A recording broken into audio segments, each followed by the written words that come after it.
সমাধান চাও যদি জীবনে মরণে, ফিরে যাও খুঁজে নাও চোখ রাখো কোরআনে। আসসালামু আলাইকুম ওয়া রাহমাতুল্লাহি ওয়া বারাকাতুহু। ইন্নাল হামদুলিল্লাহ ওয়াস সালাতু ওয়াস সালামু আলা রাসূলিল্লাহ। সম্মানিত শ্রোতা বন্ধুগণ, আশা করি আল্লাহ পাকের অশেষ মেহেরবানিতে আপনারা সকলে ভালো আছেন। দূরে কিংবা কাছে, দেশে কিংবা প্রবাসে, যে যেখান থেকে এই মুহূর্তে আমার সাথে অংশগ্রহণ করেছেন, সকলকে জানাচ্ছি আন্তরিক মোবারকবাদ। প্রিয় ভিউয়ার্স, আজকেও আমি আপনাদের সামনে নতুন একটি বিষয় নিয়ে উপস্থিত হয়েছি। আল্লাহ সুবহানাহু ওয়া তাআলা যদি আমাকে তৌফিক দেন, ইনশাআল্লাহ এই বিষয়টিও আমি আপনাদের সামনে উপস্থাপন করার জন্য চেষ্টা করব। আশা করি আমার এই আলোচনাটুকু যদি আপনারা অত্যন্ত মনোযোগ সহকারে শুনেন, আপনারা অনেক উপকৃত হবেন। তো আজকে আমার আলোচনার বিষয়বস্তু হচ্ছে বৃষ্টির পানি রুকিয়ার জন্য অনেক উপকারী। বৃষ্টির পানি রুকিয়ার জন্য অনেক উপকারী।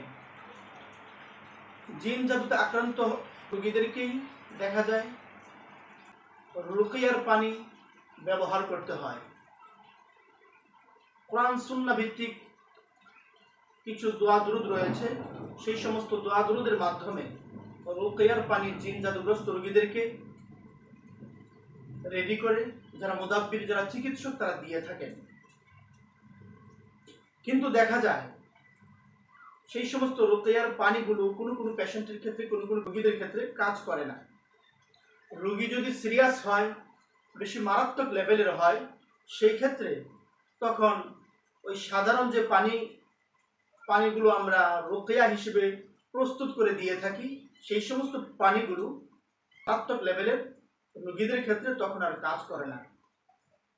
তখন অনেক পেশেন্টের মনে প্রশ্ন থাকে যে রুকিয়ার পানি কি আসলে আমার জন্য ফলপ্রসূ হবে না? অবশ্যই রুকিয়ার পানি আপনার জন্য ফলপ্রসূ হবে।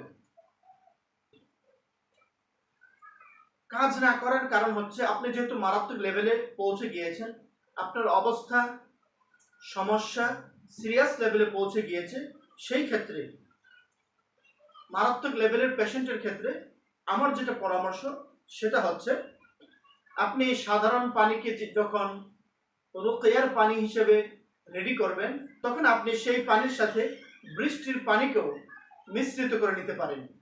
যদি আপনি ওই সাধারণ পানির সাথে বৃষ্টির পানিকেও আপনি মিশিয়ে নেন, অথবা জমজমের পানি সংগ্রহ করে ওই জমজমের পানিও যদি আপনি ওই সাধারণ পানির সাথে মিশিয়ে আপনি রুকিয়ার পানি হিসেবে ব্যবহার করতে পারেন, ইনশাআল্লাহ আমি 100% আশাবাদী এই সাধারণ পানির তুলনায় জমজমের পানি এবং বৃষ্টির পানি যখন আপনি ওই সাধারণ পানির সাথে মিশাবেন, তখন ওই সাধারণ পানির তুলনায় আপনার এই পানিটা অত্যন্ত গুরুত্বপূর্ণ ভূমিকা রাখবে।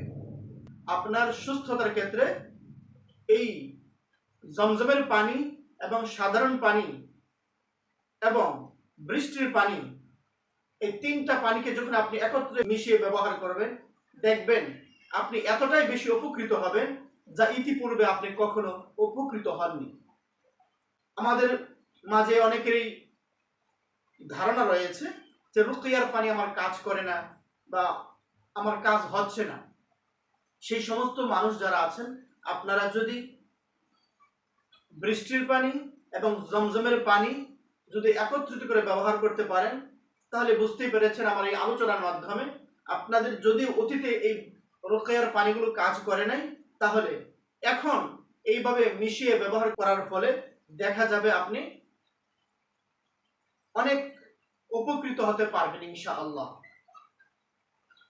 তো এই যে এই স্বল্প সময়ের মাঝে আমি যে বিষয়টি আলোচনা করেছি, বৃষ্টির পানি এবং জমজমের পানি রুকিয়ার জন্য অনেক উপকারী, আশা করি এই সংক্ষিপ্ত সময়ের মাঝে আমি যে বিষয়টি আপনাদের মাঝে বোঝাতে চেষ্টা করেছি আপনারা বুঝতে পেরেছেন। আর আমার এই লেকচারের মাধ্যমে, এই আলোচনার মাধ্যমে যদি আপনারা উপকৃত হতে পারেন, তখনই দেখা যাবে আমার এই আলোচনা, আমার এই প্রচেষ্টা সার্থক হবে। আপনারা আমার এই আলোচনার মাধ্যমে উপকৃত হন এবং সুস্থ স্বাভাবিক জীবন যাপন করেন, এই প্রত্যাশা ব্যক্ত করে আজকের মতো এখানেই বিদায় নিচ্ছি। আল্লাহ হাফেজ।